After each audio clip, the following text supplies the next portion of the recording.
Assalamualaikum warahmatullahi wabarakatuh, sahabatku para petani sawit, apa kabar? Semoga kalian selalu dalam keadaan sehat walafiat dan selalu dalam lindungan Tuhan yang Maha Kuasa tentunya, amin. Teman-teman, pada video kali ini saya akan sharing dan menjawab sebuah pernyataan dari salah satu teman kita yang mengatakan kalau kita memupuk setiap bulan, lalu kapan kita akan menikmati hasilnya. Nah, teman-teman, tentunya kita sebagai petani sawit harus paham, sangat paham betul bahwa ketika kita tanam sawit, kita tidak melakukan perawatan pemupukan yang baik dan benar, maka bisa dikatakan hasilnya nanti tidak sesuai dengan apa yang kita impikan. Itu sudah banyak sekali buktinya, teman-teman. Bisa dikatakan kasarnya seperti ini, teman-teman. Sawit tanpa dipupuk maka tidak ada buahnya. Itu memang bukan hal yang tabu, memang sudah menjadi rahasia umum bahwa hal seperti itu pasti akan terjadi.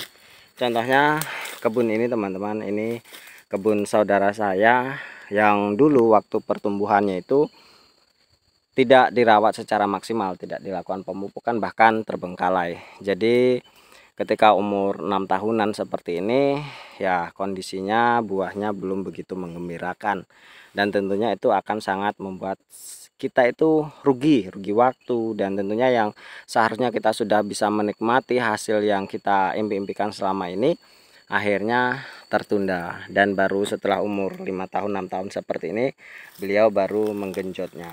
Dan tentunya teman-teman, saya selalu sarankan kepada semua yang menonton channel saya, menonton video saya, bahwa saya selalu menyarankan untuk melakukan pemupukan setiap bulan meskipun dengan dosis seadanya.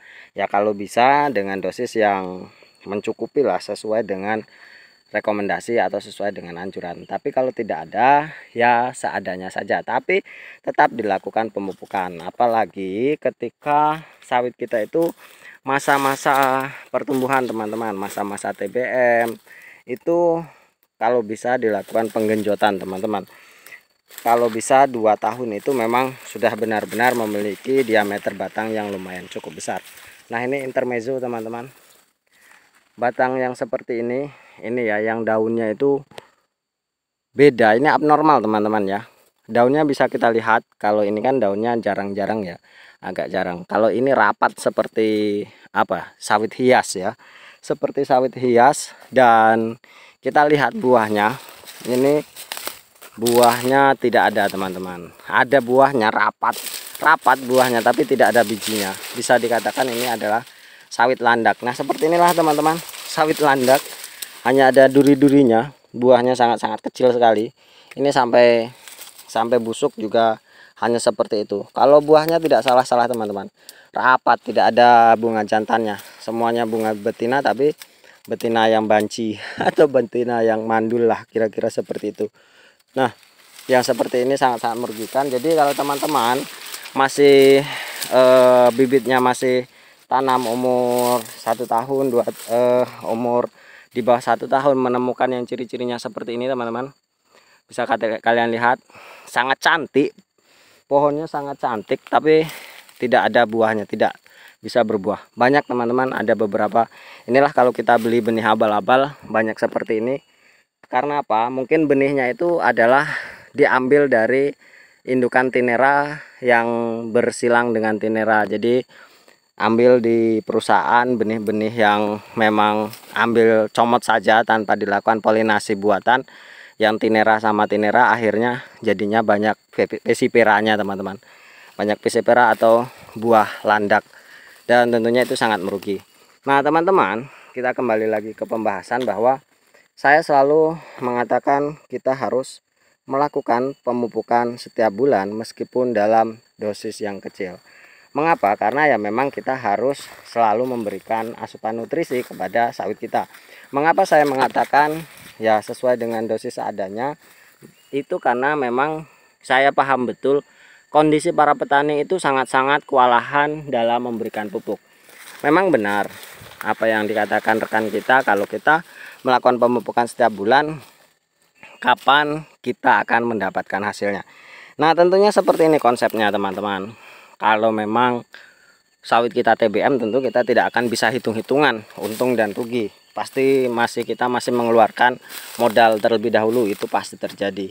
Namun ketika sawit kita sudah menghasilkan seperti ini teman-teman, konsepnya adalah 30% itu harus diambil untuk biaya pemupukan. Jadi kalau saya itu penghasilan sawit saya bagi 3 teman-teman. Misalkan seperti ini, 1 hektar biasanya itu, kalau saya 1 hektar punya saya itu ya sekitar mendapatkan untuk umur sekarang ini musim trek ini ya 1,5 ton teman-teman. Itu sudah banter ya, sudah sangat bagus sekali, 1,5 ton misalkan.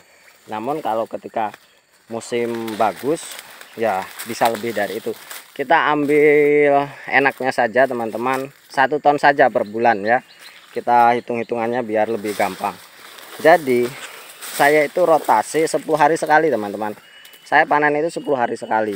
Saya selalu katakan bahwa saya selalu rotasi 10 hari sekali. Nah, panenan pertama itu memang selalu saya tidak ambil teman-teman, tidak ambil, saya langsung disimpan di toke yang memang tukang beli buah saya itu untuk beli pupuk teman-teman. Kalau biasanya sekali rotasi punya saya itu tidak ada 1 hektar ya, hanya populasi ya kurang lebih 100 batang sih, adanya 130, namun yang 30 batang masih dalam masa penyulaman, belum produksi secara betul. Jadi yang panenan pertama sekitar 3 kintal itu saya sisihkan untuk pembelian pupuk teman-teman. Jadi kalau 3 kintal kali 2.500 itu saya 750.000. Kalau pupuk biasanya, kalau pupuk urea kan 350-an ribu ya, itu sudah dapat 2 karung. Jadi tiap bulan saya sisihkan 750.000.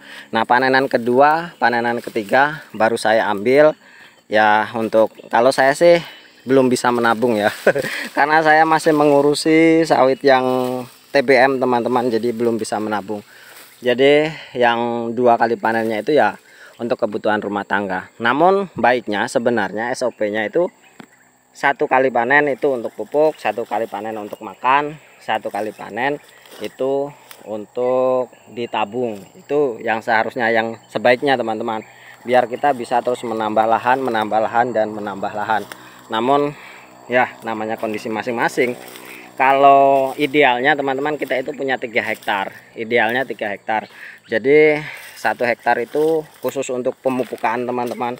Kalau memang itu kita memiliki kebun 3 hektar, 1 hektar khusus untuk pemupukan, 1 hektar itu untuk biaya makan, dan 1 hektar itu untuk ditabung, dan nanti kita beli lahan yang lain yang baru. Seperti itu konsepnya.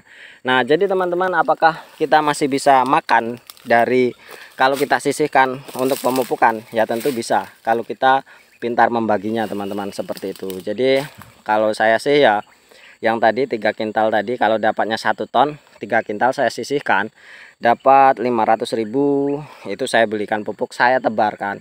Kalau ketika waktu rotasi dolomit tentu uang itu akan lebih teman-teman, karena kalau kita tebarkan 1 kilogram saja tentu hanya 3 karung dan hanya membuang atau hanya membutuhkan uang 200.000, berarti masih ada 300.000 nanti kita sisihkan ketika memang kita beli KCL atau beli urea yang memang harganya lebih mahal. Dan ketika RP juga tidak sampai seperti itu kan, harganya cuma 150, 450, masih ada selebihnya. Tentu nanti kalau harganya naik atau harga turun tentu kita sesuaikan seperti itu teman-teman.